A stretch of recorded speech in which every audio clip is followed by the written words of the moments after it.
Zigzag in One, a place where we honestly discuss how to embrace the zigs and the zags in our crazy lives. Running away is not an option. Living in defeat is not an option. Instead, learning how to keep moving forward is what we'll do together, one nugget of wisdom at a time. Your host is Melanie Brown. She's navigated a few zigs and zags in her life with the determination to never give up. Expect great stories and lots of laughs. Are you ready? Let's do it. Hey friends, I'm Melanie Brown, your host for the Zigzag in One podcast. Yesterday's episode with Dr. Christi Bartolomucci was simply incredible. She shared about anxiety and the strategies we can use to overcome when it bullies us. If you haven't listened to that episode, please make time to do so. In the weeks leading up to recording with Dr. Christi, I asked my friends on social media to message me their questions about anxiety. And honestly, my messages blew up. And this was what was interesting. It wasn't as much about adults as it was about children and teens. And we covered some of those questions in part one, mostly about the adults, which I titled Anxiety is a Bully. And don't forget, you need to listen to it. But today, Dr. Christi is going to answer the questions that you asked about children and teens who struggle with anxiety. I know as a parent and as a teacher, I was eager to hear those strategies. And you will be too. Don't forget your pen, because you're going to want to take notes. And the next time anxiety strikes, you'll have the tools to help your kid fight and overcome. Please join my conversation with Dr. Christi Bartolomucci.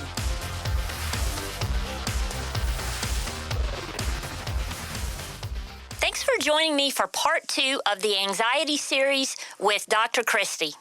Welcome again. Thanks so much for having me again. I'm excited to be here. Part 1 was fabulous. So much great information. Oh, good. I'm hoping people will find it useful. I know they will. And here's the thing about this one. When I asked social media what questions they had about anxiety, my inbox was flooded with questions about teens and anxiety. That statistic of 1 in 4 teens experiencing anxiety is definitely a reality. Parents and loved ones are eager to learn ways to help their teens. I want to cover as many questions as we can, Dr. Christi, so let's get started. Great. So let's talk about who anxiety affects.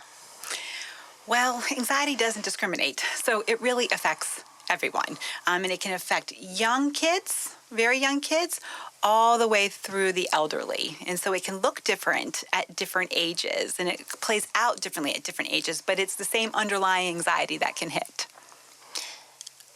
So let's go in a little bit deeper. Does anxiety ever exist with anything else? Oh, sure. Anxiety often exists with others. Very rare that you might just get one very well diagnostically defined anxiety textbook. Often there is an overlap. So say that your child has ADHD. There's usually a likelihood of anywhere 30 to 40% chance that they'll also be experiencing an anxiety. So you see what's called comorbidity. So you're trying, and they can play off of each other. So for instance, ADHD, if your anxiety is high, then you might have difficulty concentrating. It's hard to focus and settle down in the chair. It's hard to get settled with what you're doing. And those are also classic challenges if you experience ADHD. So they can play off of each other and heighten each other. I've seen some students that I've worked with that have anxiety really struggle with migraines as well. Yes. Why is that so? Oh, anxiety is very physical. So especially with children, they may not know how to come to their parents and say, hi, I'm really feeling anxious today about X, Y, Z. But they may come and say, my stomach is hurting. So each day before they're going to school, their stomach really hurts or they're having headaches. Usually it's stomachache and headaches that you'll see most frequently. And that's how they know they experience anxiety. It doesn't mean that the stomachache and headache is in their head, so to speak. It is, they are genuinely feeling that. And that's how the anxiety is showing up in their body. Got it. What does anxiety look like in younger children is one of the questions that I received. So tell me about that. Oh, sure. Anxiety can look different in younger kids. It can look like agitation. It can look like irritability. They can look like they're having a behavioral kind of issue, but really anxiety is what is underneath. So what happens is when a child is really maybe having a meltdown, maybe having a tantrum, right? And so what's underlying that may be a fear that's going on. That's really interesting. Sometimes it's classic, like I'm afraid of the storm, or I'm afraid of going to a new place, or I'm not ready to transition to this next thing, or there's too much going on around me. You might see when there's things are going on, you might see kids be able to express like, I just don't want to go, I'm not comfortable, so that they can come in more direct ways as well. So kind of social situations that they're not ready for. Can be that too. How do you know when it's a problem is one of the questions that was asked. Because like what you're talking about, going into a new social situation, even as an adult, we have difficulty with that from time to time. Oh, sure. So how would you know that it's more anxiety rather than just a small fear that you need to face? Sure. Well, I mean, we all have fears. Right? We do. We all have fears, and we all are going to experience some anxiety going into certain situations that might be triggering for us in some way. It becomes problematic when it prevents you from living your life freely. So that you can't go to the event that you know that your child really wants to go to, but you can see that the anxiety or the fear is holding them back in some way. When it's interfering with how they're able to eat and sleep and just take care of some of their basic routines, or how they're able to engage with other people. So when it's interfering, and you can see that they can't just kind of show up and participate in their life. Got it. One of the questions that I thought was really interesting is how early would you recommend doing anti-anxiety medicine for children? Well, I'm a psychologist, so I am all about therapy. So I want to put that out there first. So my thought, where I come from, is that especially with children, we need to get them in early to learn what anxiety is, how to name it, how to use skills to overcome it.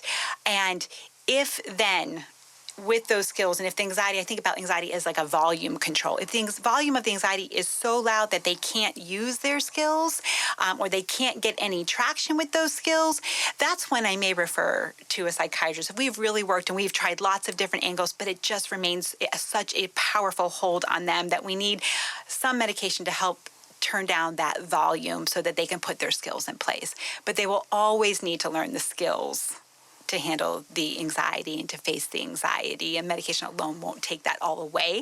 It may make it a little easier. So the medication is not the first line of defense. That's my perspective. My perspective is... Well, I like that too, because I would rather go with strategies all day long. And you're right, sometimes it doesn't work. But I love that you said the volume. Yes. I've never thought about it that way. Yeah. I think about anxiety, because anxiety in its thinking can be rigid, like on or off, I have it or I don't. When in actuality, there's always, can be a low level of anxiety in a new situation or when you're facing a fear. But it's when that volume gets up to if you think of a 10 scale of 7, 8, 9, and it's just blaring so loudly that you can't even get a hold of what you really want to be able to do. That's when we have to really put those skills in place, and see if we can get some traction. The medicine might help bring that volume down, so it would be easier then to put your skills in place and to take the pause and to do all the cognitive tricks that we know can be really helpful. So the medicine is part of the solution, not the only solution, if I hear you correctly. Yes. It's the medicine if needed, but you still have to have the strategies because the medicine can only do so much. You still need to be able to do the strategies in order to have that volume come down, because the medicine's not going to take the volume down 100%. Right. There is absolutely no shame in taking medication, right? It can do wonders for lots of people, but what we know is it's usually the combination that can be really effective, and then eventually the strategies alone could even be effective. So it just depends on your makeup and your system for what would work best for each child or adult. Part of the question, though, that person had was not only how early would you give the medicine, but would it be a short-term treatment or a long-term treatment with the medication? Sure. Again, it really depends on the person and their makeup. And that, again, is just we're each designed in our own way to what is needed. When I think about using medication for young children, I think about first trying the strategies to try to get the volume down. Hopefully we can do that. And then hopefully they can begin after enough time has passed, because you need enough time that your brain can learn, really those pathways can learn to fire together. That becomes the new way of responding to a trigger. So you do need some time to get your skills in place. So sometimes if you have enough time that you've been on the medication and you've been putting your skills in place, then you can work with your doctor to begin to make adjustments, either, again, not maybe an all or none, but even a stepping down, and see how you can do it, see how your skills are in place, step down if you're ready, and if not, there's no shame in that either. I like that answer. What can parents do when their child is experiencing anxiety is one of the questions that came up over and over. Oh, that is a big one. First, take a deep breath because it is really hard when your child is being bullied by anxiety and it's stealing their moment. And especially if the parent also may experience some anxiety, the child and the parent can really begin playing off of each other. So one, to remember, it is hard, it is frustrating, and it can take a lot of patience. So be kind and gentle with yourself as a parent. But most importantly, as they're in that situation with their child, is one, to take the time to pause and interact and help the child work through it. And you can do that by, one, validating their experience. I know you look scared right now. I know you're really afraid to do this. I can see anxiety is taking over you right now. I can see the worry monster has really come in. So depending on what their child, they can come up with a fun name for their child. And so what you're doing is you're not trying to talk them out of it. Oh, get over it. It's no big deal. You'll be fine, right? Sometimes in our hurry as parents, we try to move things along. But if you can take a moment to validate, I know that this is what's going on. I know what you're feeling. Let's think about what we can do. And then begin to work with your child going into an action mode of what steps can we take. And sometimes those are just even baby steps. We might not be ready to go into the party, but maybe we can go for just pull up. Maybe we can just go in for just 5 minutes. Maybe we just start figuring out what are some things that would be possible to start. And you're almost thinking about a hierarchy that you could build on for the future. I'm wondering back to part 1 where we talked about addressing the what if questions. Yes. Would you do that? Is that recommended? Absolutely. The same thing. So what is going on? Well, what if that happens? I don't want to go because X, Y, Z. Well, what would happen? What would you do? What could you do? So you're helping your child become competent in understanding how their brain works, what anxiety is saying, and that to know that they have power and control in themselves to figure out what their next steps would be. I like that, because I think a lot of times it's parents modeling, and even if we don't particularly struggle with anxiety, helping them walk through that and modeling what it looks like as far as addressing those concerns. Because I know with some of the students that I've worked with over the years, they do go to that what if part. Yes. Even in a classroom setting where, well, what if I fail? And what if I don't get into college? And it just cycles way out of control.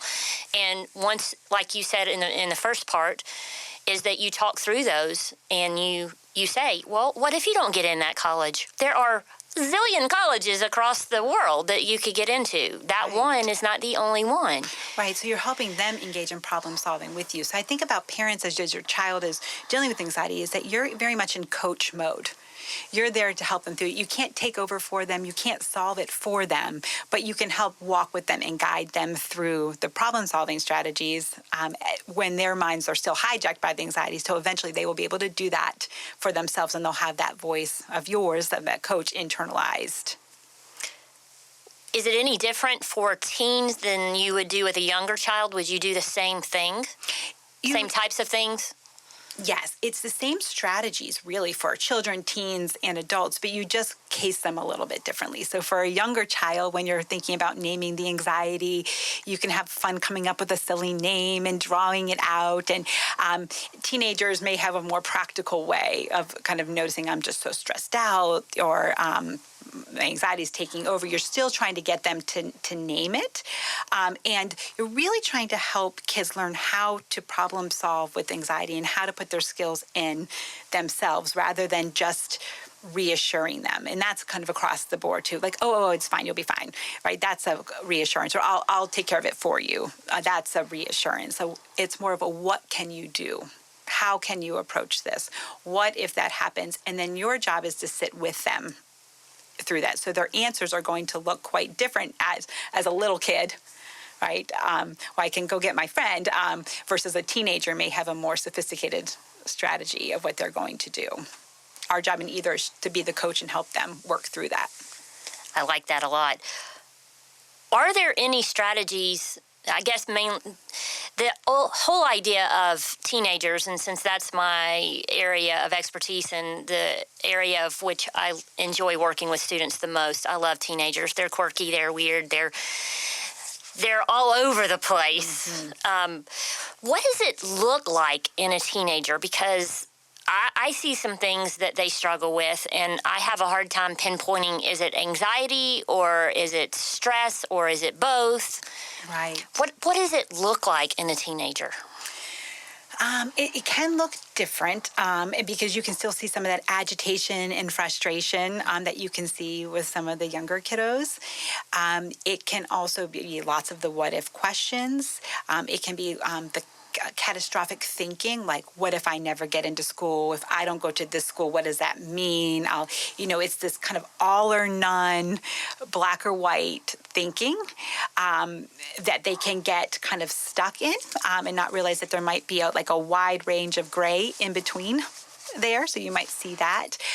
You can see them look kind of frozen, like that they can't get started. They don't know how to get started. They feel so overwhelmed. They end up just vegging out to watching YouTube, or because they are kind of feeling paralyzed in how to get up and get going. You can see it as unrealistic expectations and for themselves. And a lot of people think, oh, is it the parents? And say, the kids are feeling it. They're feeling it just in general. This really high expectations for performance and for purpose at a young age. I've been seeing more kids teenagers come in and saying, what's my purpose in life? And wow. So they're asking, that's some heavy topics. Heavy. They're really addressing some big things at a very early age, and they think they're supposed to have that. I always joke, you can't quite have that yet because you don't even have your driver's license to get to your first job to build your purpose. So we got to kind of follow the track here. But they can get overwhelmed. And I'm seeing a lot of anxiety in the form of perfectionism. Nothing's good enough. I failed my test. And my joke is always, does that mean you got the 94 or the 95? Like sometimes that they'll think, because there's such high expectations and perfectionism, if they don't have the 98 or above, it's not good enough. So you can hear it also in the not good enough, must be a certain way, must perform a certain way. It can also can also look like phobias. It can take the place of panic attacks. So a lot of what you will also see in adults, teens can experience too. Yes. And I think this question is related to it. The implications of our youth and social media, is that playing into more teens experiencing anxiety? That is always the hot topic right now. How is social media impacting our kids? And there's lots coming out about that with all kinds of information. But my approach, like anything, is moderation. If you have a child who is on their social media often, they're going to bed on their social media. They're using it more not to interact with people, but they're using it just to see what other people are doing. If they're using social media to get lots of likes, so you want to really look at what is their purpose of what they're doing with it and how they're using it and how much they're using it. The more of those that you are doing, the more anxiety that you'll experience around it. The more that you're using it to compare yourself to others, well, look at them, they've got everything together and look at my life. Or, what's really hard, like when we were kids, we didn't know if there was a party that was going on that we weren't invited Exactly. to. So, not until after it was over. Yes, maybe we'd find out, right? But we wouldn't see all those pictures in at current time of what we were missed on and why weren't we invited. So the kids can be really left with a feeling of like, what's wrong with me? Is there a problem? And start getting really anxious about that. So the comparison piece is big. The missing out is big. And even though I think kids know, and us as adults too, this is the same for adults, we know that's the best picture, or I'm sure there's a story behind that of why I didn't get invited. Even though we can cognitively say that, the fear inside of not being good enough, that anxiety can feed, is really powerful. And you're right, it is with adults. The comparison trap on social media is overwhelming at times. Yes. And you're right. You see the very best pictures. Yes. You don't see the ones with their eyes closed or looking away or they don't have the best outfit on or any of that. And we do it as adults as well. Right. It's just, we do. Right. But it's so much more difficult with teens, especially the ones that I've worked with over the years. Yes. It impacts them because they haven't had life experiences and wisdom to gain that says, so what if I didn't get invited? I got to do something even better. Right. With those friends. Just developmentally, that teenagers are naturally in a place that they're more self-concerned with themselves and how do they come across and how do they fit in, and that's very developmentally appropriate for kids. Yes. Right. That is a normal stage that they go through, and the this social media is just a way that's all heightened. Being left out, being excluded, being good enough. How do I fit? Am I this enough? Am I that enough? So it's very natural at this age. Then the other developmental issue that you're running into is that teens and kids tend to be more concrete, all or none thinkers in general at that time. Yes. As we age, we become more and more of abstract thinkers. So they can also, and anxiety loves black and white, all or none type thinking as well. So it can really hook in and think that there is nothing else. It is this or it is that. I am liked or I am unliked. Like, there's not a lot of in between. So what we really work with anxiety is helping them develop that gray area that their brains are naturally learning at this time. But you almost have to amplify it and speed it up because they're dealing with things that are very, very challenging. Right. That we, like you said, we didn't deal with that when we were teenagers. And it was bad enough then. Yes. It's just amplified now. It's amplified. And that's definitely it. One of the questions, and I love this question, and I know the strategies can be similar, but proactively, what kind of lifestyle is important for teens and adults to be living so that we can minimize feeling anxiety? Sure. Oh, absolutely. This is such an important question. Self-care is so crucial. One of the things that I feel like we are advocating all the time is sleep and food, right? We need some basic, and we need some downtime, right? When you look at a lot of our kids' schedules, they're up all day, they're going to school, they're going to activities, then they have homework, and they're really not sleeping as much as they need. And this is a crucial time in their development, that their brain is growing rapidly in these teen years, and they really need sleep. But because of the amount of work that they're doing and the pushing for, they often are not getting it. So helping your child have the right to protect their sleep, having the right to sit down and have meals and have snacks and make sure they're getting the appropriate nutrition versus just always running and being too busy. We hear that a lot. Too busy. I've got too much to do, too much homework. I can't possibly have dinner. Or if they don't eat dinner, they're eating fast food all the time, which Yes. is definitely not nourishing their brains. Right, so just taking that time, learning that it's okay to take breaks, it's okay to pause, and really to have fun. The opposite to anxiety is joy and laughter, right? So I like that. Play. One of the things that is so healing for kids and for teens, adults too, is that we need to have time that's downtime to play and to laugh and to have fun. And when there's so much pressure and just the go and the anxiety-driven life, we don't often feel like we can connect with that joyous, fun, laughing, free part of ourselves that is just a natural opposite to anxiety. Those are great strategies.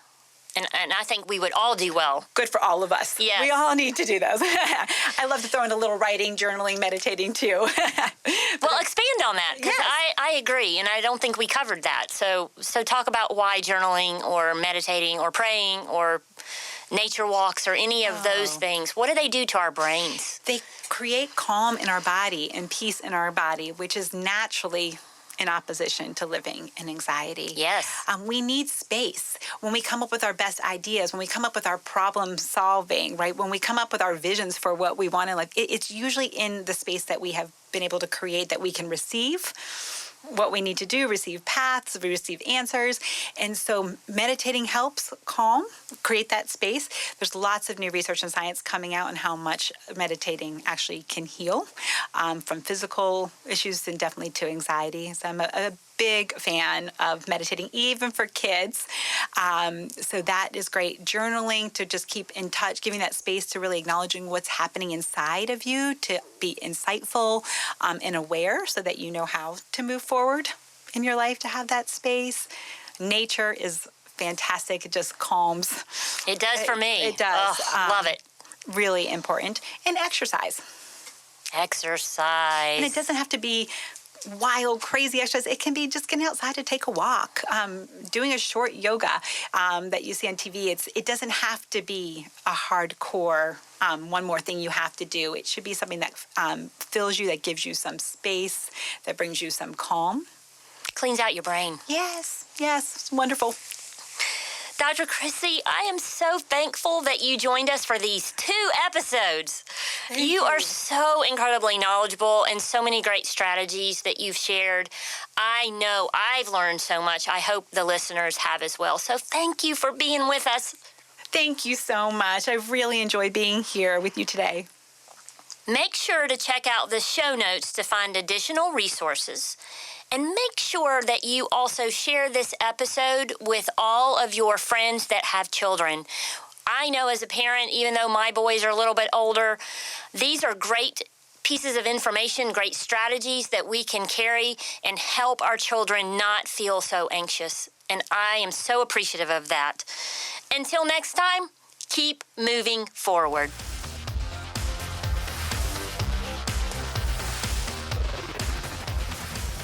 Wow. Thank you, listeners, for sending in such great questions. I am truly grateful Dr. Christi spent so much time with us, giving us excellent strategies to help those precious kids in our life. I simply am not one to plead, but I'm going to do it today because I believe that there is a great likelihood one of your friends' kids is struggling in school and or with peer relationships because of their anxiety. Frankly, I also believe some of the parents you know are hiding the fact their kid is struggling with anxiety. Those friends need these strategies. So please share these episodes with Dr. Christi on your social media, on your email, on your text, with all the people in your life who are parents. Thank you for listening. Until next time, keep moving forward.